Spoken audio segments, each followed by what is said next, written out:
It was hours of entertainment. I still got 9 minutes on this phone. I don't know how the heck I'm gonna do this story in 9 minutes. All right, so the last time I was talking to you guys, this stupid phone went out. My face is swollen, y'all. Forgive me. I had my tooth pulled out yesterday, and it really blows at night. Like, it really hurts a lot. Anyway, hi, YouTube. I hit myself in the mouth. I need Jesus more and more and more every day. Anyway, I'm gonna tell y'all a story about my husband. I married him when I was 22 years old. His name was Marco Antonio Cardona.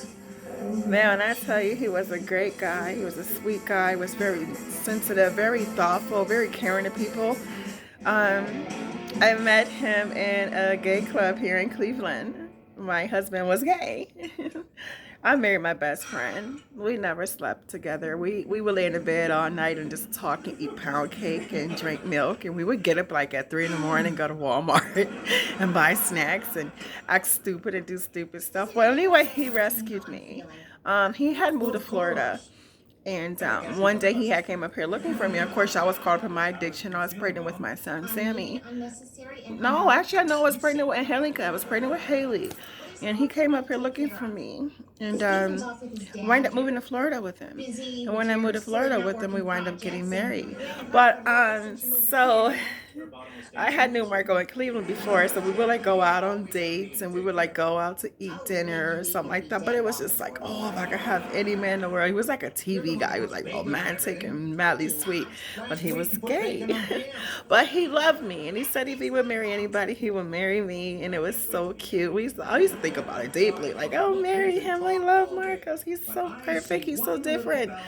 And one day that actually came true, but he passed away. He passed away. We got married February 6th. My anniversary is coming up. He's been gone 17 years now. I married my best friend. You know the sweetest thing I ever had anybody do for me? So when he first came, he had lived in, I had lost contact with him for a while before we got married. Like I said, when he was in Cleveland, we were like, just go out. We would go eat. I would go over to his house. He would make some kind of Spanish dish because he was Puerto Rican. So he would make some Spanish food for me. I used to love Selena. And one Christmas, he got me a gift and it was a Selena CD. Oh my God. He was so thoughtful and so sweet. I feel like I'm rushing the story because I'm looking at my time, but I can always just tell the story again and again and again. And I really like to tell the story because when I tell people that he died of HIV, when he died of full-blown AIDS, I watched the love of my life just in my face deteriorate and die. That's why. Praise God that the lifestyle that I live, I never wind up with it. But like I said, I married my best friend and he was a gay guy, but he wasn't like that. You know what I mean? He was a man. He was a man. He worked hard. He had his fun and he was very sweet.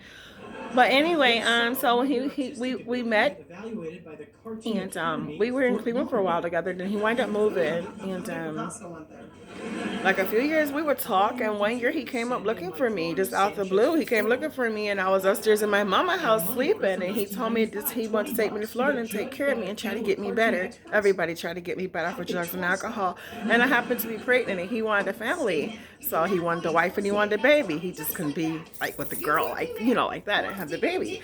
So since he always wanted to marry me and I already had the baby, I had went down there. But the sweetest thing he had did for me is one day I was really tired and he had his room and I had my room. And I said I love to wake up in the morning and see palm trees. So when I woke up the next morning, there was a piece of a palm tree by my bed. It was the cutest thing. And then the second thing that he had did for me one day, he had ran my bath water. He put me in the bath. He gave me a bath from head to toe. He washed my hair. Then when I got out, he had lit a candle. It was nice. It was quiet. He had a nice music playing. And then he dried me off. And he lotioned me down and he put my gown on me and I fell asleep like a baby. He actually taught me how to be thoughtful, overboard thoughtful for people. And I always try to go on my way to think about how to make people happy. He used to have this one friend named Juan. Whenever he went on a date and his date would go bad, he would call Marcos at like 3 o'clock in the morning. And Marco would get out to bed and sit and talk to him until he was calm enough to go to sleep. This is the kind of guy he was. It was crazy, like sweet. Like that's the kind of stuff I would do, just to be there for a friend. But yeah, so I moved to Florida and I was pregnant with my daughter. She's 17 now. Her name is Angelica. She's in Cocoa, Florida right now. She's supposed to be here. She keeps playing around like she don't want to get on the plane. But anyway, oh my God, we got married. So we were together in Florida for a while. We were doing like the whole little family thing, and then I came to Cleveland, and I did something he ain't like, so he left me in Cleveland. And then he called me back and said, "You're coming back to Cleveland." I mean, Florida. We were in Melbourne, Florida, and he said we're gonna get married. So I went.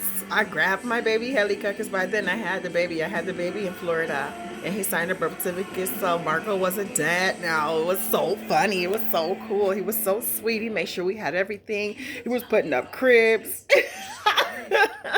Well, he decorated so nice. You know, Puerto Ricans can decorate some stuff. It was very nice. Oh, I gotta tell you about my surprise baby shower that he gave me. So I'm gonna just tell y'all like little stories here and there. Like I'm all over the place. Whatever story comes to my mind, I'm just gonna tell it. But where was I? So oh yeah, duh. So he said to me to come back. So when I came back to Florida, I hopped off of the Greyhound because I didn't like the plane then. I ran and got me a dress. I got our rings, and he was in the hospital. So I married my best friend in the hospital in the bed. We tried to get to the chapel, but he was too weak to get to the chapel because he was in the hospital by this time, and he was really sick. But he wanted to marry me, and he always said that he owed me a Valentine's because 1 year for Valentine's, I gave him like this whole bunch of stuff, and he didn't get me nothing. So he always told me I owe you a Valentine's. So a few years later, he gave me a Valentine's. He gave me his hand in marriage. We got married in the hospital room. I had a really beautiful dress, and he was in the bed. He had his little red shirt on, his jeans, and his brown shoes. He was so cute. The room was full of people, and I had Helica then. So after we had our wedding vows, it was so sweet. It was so nice. And then we went to like the waiting area somewhere. Not a waiting area, but like a private room. And we had we had decorated the room in like Valentine's Day stuff, and then we sat like while we met and how we feel about each other, and it was just very nice. It was very sweet. But then on May 30th, he died. I was in the house in the kitchen, and he had a friend named Alfred, and his mom was over because he wasn't feeling too good, but he was home in the bed, and I was about to go do something, and I turned around to go look at him and check on him because all that day I was in the room praying with him. I was rubbing his feet, wiping his head. He was just not really feeling good at all, and he was moaning, and I was just like, God, if I can take half of this pain. But anyway, I turned around and I looked, he looked purple, and I looked at Alfred and said, Alfred, why does Marco look so purple? So Alfred ran in the room, and he pulled him off the bed, and he was really purple, and he was making this noise, and he started foaming out the mouth, and then the ambulance came, and when the ambulance came, he was we got to the hospital, and they had him in there. He his body and his organs had started shutting down one by one, and because I was the wife, I had to sign every time something was going down. Family had started coming all over from California, from Cleveland. My family was coming from Cleveland.